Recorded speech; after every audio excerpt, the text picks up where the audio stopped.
Hi guys! Welcome to my vlog! By the way, I'm Frankie the food vlogger. For today's video, we're going to taste the famous product of Bulacan. Join me as I tour you around Bulacan while discovering the special and delicious products. Let's go and have a wonderful journey! Bye! So to start our journey, we have to unlock the padlock by connecting the appropriate key. Change the mixed number written in the padlock to improper fractions and look for the answer written in the key. So are you ready guys? So what are we waiting for? Let's start our journey!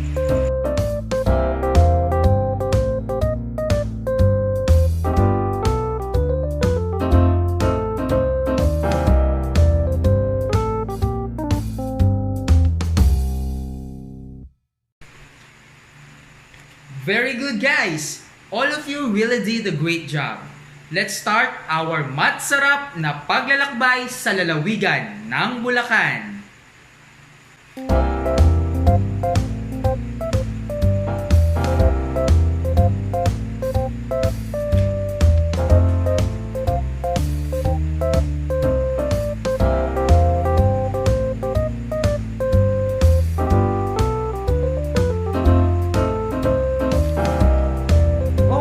We are now here on our first destination. Belaro Confectioner Corporation is a chocolate factory of the famous Lala Milk chocolate. It is located in Tuktukan, Giginto, Bulacan. Did you know that Lala Milk chocolate was named after the four different people? In 1973, Bicolano couple Luz Bimin and Salvacion Belaro moved to Manila with their 4 children. Poverty forced the family to transfer to Balagtas, Bulacan. Before, they make kamote candies and cheese pastillas just to make ends meet. Belaro accidentally made chocolate candy out of the pastillas mixture. The trademark Lala came from the initials of the first 4 Belaro children, namely Louie, Arlene, Leonisa, and Arlette. Today, Grace Point Enterprises, formerly Lala Food Products, controls 70% market share of local chocolate candies and still enjoying success even without the help of TV advertisement. What a very inspiring story. So always remember guys that poverty is not a hindrance to success. You know what? Belaro gave me 5/6 of Lala chocolate and I wanted to share with you. I will give 1/3 of the chocolate to you guys. So what part of the chocolate did I share to you? Can you help me solve the problem?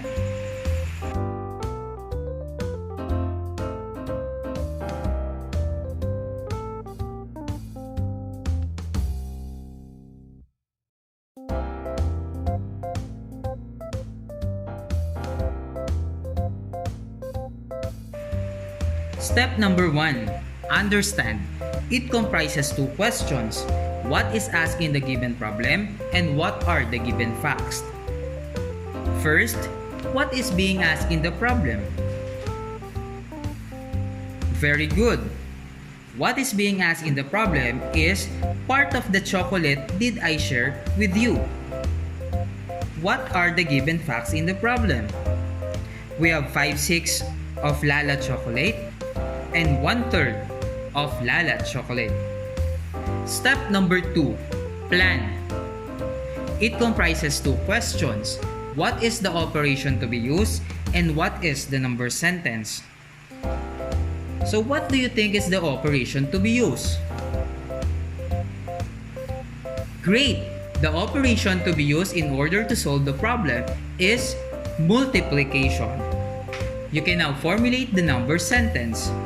5/6 times 1/3 is equal to n. Step number 3. Solve. You can now solve the problem using the formulated number sentence.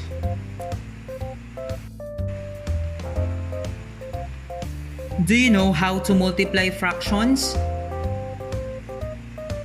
Don't worry, because I will teach you the 3 simple steps in multiplying fractions. Step number 1. Evaluate if the numerator and denominator have a common factor. If there is, apply the cancellation method. Let's go back to the given fractions. 5/6 times 1/3. Do they have common factor? Very good. None. So we can now proceed to step number 2. If the factors are mixed number, change it first to improper fraction. Since the factors are not mixed numbers, we can now proceed to step number 3. Step number 3. Multiply the numerators and then denominators. Again, the given fractions are 5/6 times 1/3. First, let us multiply the numerators. 5 times 1 is equal to 5. And then, multiply the denominators. 6 times 3 is equal to 18. So 5/6 times 1/3 is equal to 5 and 18ths. Alright guys, let's go to our next destination. Let's go to San Miguel, Bulacan!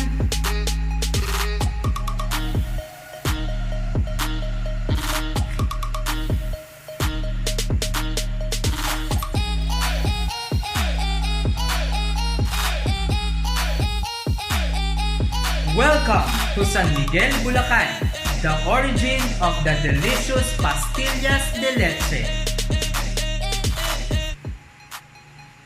Initially, pastillas de leche were primarily homemade by Carabao rearing farmers.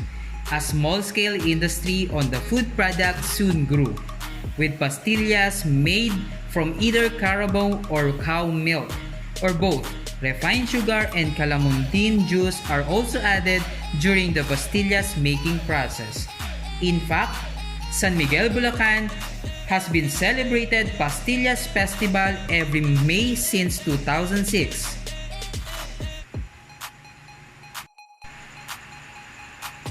So hi guys! I bought 2 3/4 tub of pastillas in San Miguel, Bulacan.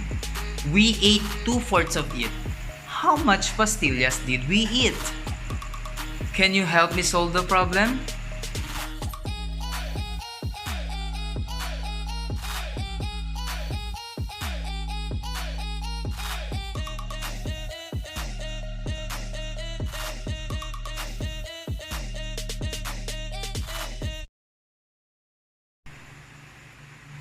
Let's solve the given problem.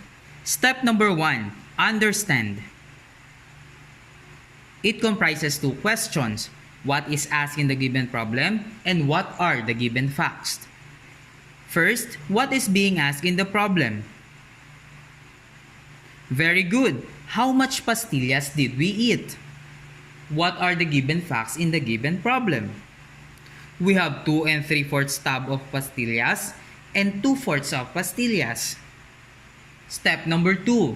Plan. It comprises 2 questions.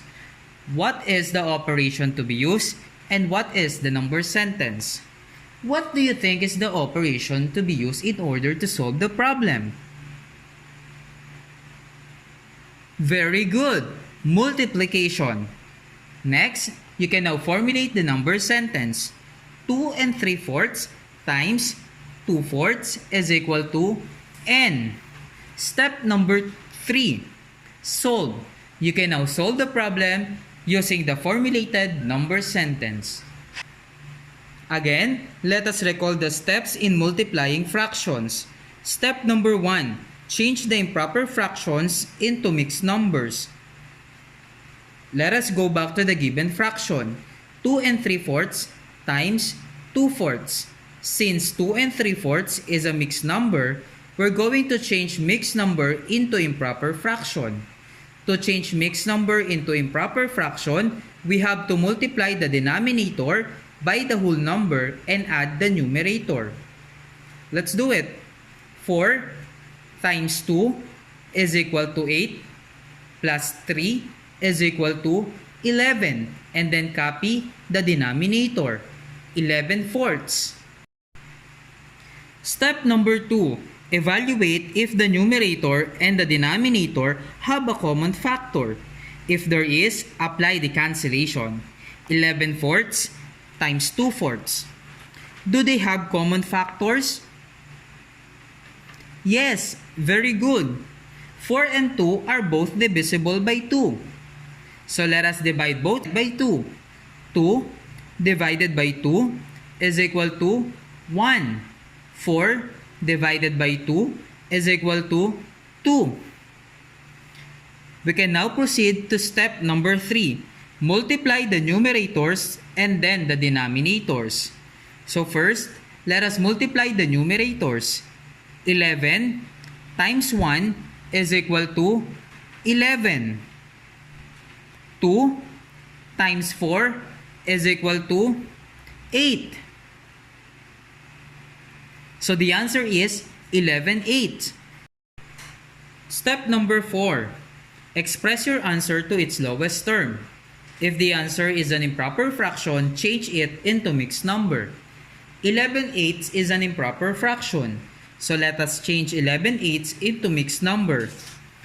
So to change improper fraction into mixed number, we have to divide the numerator by the denominator. 11 divided by 8 is equal to 1. 1 times 8 is equal to 8. 11 minus 8 is equal to 3. So the answer is 1 and 3/8. 2 and 3/4 times 2 fourths is equal to 1 and 3/8. So it means we ate 1 and 3/8 of the pastillas. Again guys, here are the steps in multiplying fractions. Step number 1. Change mixed number into improper fraction. Step number 2. Evaluate the numerator and denominator if they have a common factor. If there is, apply the cancellation. Step number 3. Multiply the numerator and then the denominators. Step number 4. Express your answer to its lowest term. If the answer is an improper fraction, change it into mixed number.